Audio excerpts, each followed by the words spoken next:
আসসালামু আলাইকুম। আজকে আপনাদের রান্নাঘরের ডাইনি আপনাদের জন্য নিয়ে আসলাম মরিচের ভর্তা। তো এই মরিচের ভর্তা হচ্ছে শুটকি দিয়ে মরিচের ভর্তা বানানো হবে। তো রাত্রে আমরা মরিচগুলো ভিজিয়ে রাখা হয়েছে। তো এগুলো সকালবেলা ব্লেন্ডার করে নেওয়া হইতেছে, কারণ পাটার মধ্যে বাটলে আরও ভালো হয়।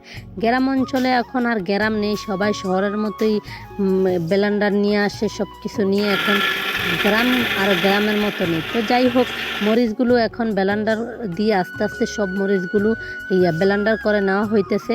কারণ এই মরিচগুলো ব্লেন্ডার করে নেওয়া হলে অনেক বেশি ব্লেন্ডার করলে ভালো হয়, ঘন হয়। তো এখানে ব্লেন্ডার করে মরিচ নেওয়া হইতেছে। আর এখানে আমি একটু বাইরে বৃষ্টি হচ্ছে, বৃষ্টির আবহাওয়া নিতেছি। সকালবেলা আর কি সকাল সকাল রান্না করা হয় গ্রাম অঞ্চলে। দেখেন মরিচগুলো কীরকম লাল হয়েছে। তো সবগুলো মরিচ দিয়ে বেশি করে জাল জাল করে আজকের এই শুটকির ভর্তা, মরিচের ভর্তা বানানো হবে। যেহেতু মরিচের ভর্তা, তার মরিচ দিলেই হবে না, এখানে রসুন পেঁয়াজ বেশি বেশি বাটা দিতে হবে। তো এখন এখানে ব্লেন্ডারের মধ্যে দিয়ে দেওয়া হলো পেঁয়াজ। তো পেঁয়াজগুলো বাটা শেষ, এখন পেঁয়াজগুলোও বাটার পরে করে দিতেছে, রেখে দিতেছে। তো আপনারা যারা যারা আর কি এই ভর্তাটা খাইছেন অবশ্যই জানেন ভর্তাটা কেমন।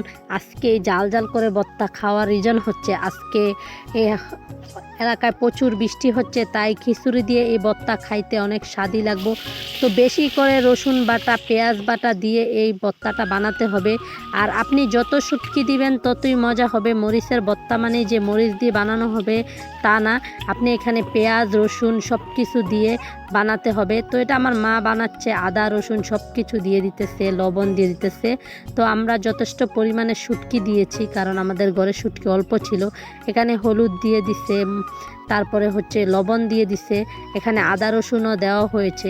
তো এই ভর্তাটা আসলে যারা যারা খাইছেন মরিচের ভর্তা তারাই জানেন ভর্তাটা কীরকম মজা। তো এখানে শুটকিগুলো দিয়ে দিতেছে। তো শুটকিগুলো দেওয়ার পরে এখানে লাল লাল করে ভর্তাটা বানানো হবে। তো আপনাদের সাথে শেয়ার করব এখন আমি কিভাবে খাবো।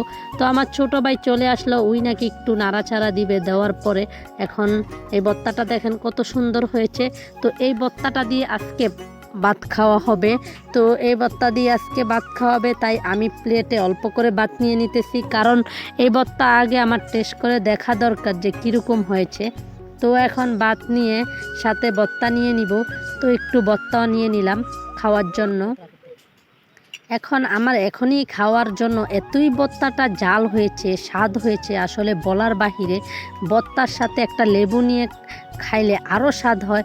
তো এত এত স্বাদ হয়েছে, আপনারা অবশ্যই একবার হলেও খেয়ে দেখবেন ভর্তাটা। এত জাল এবং এত স্বাদ হয়েছে।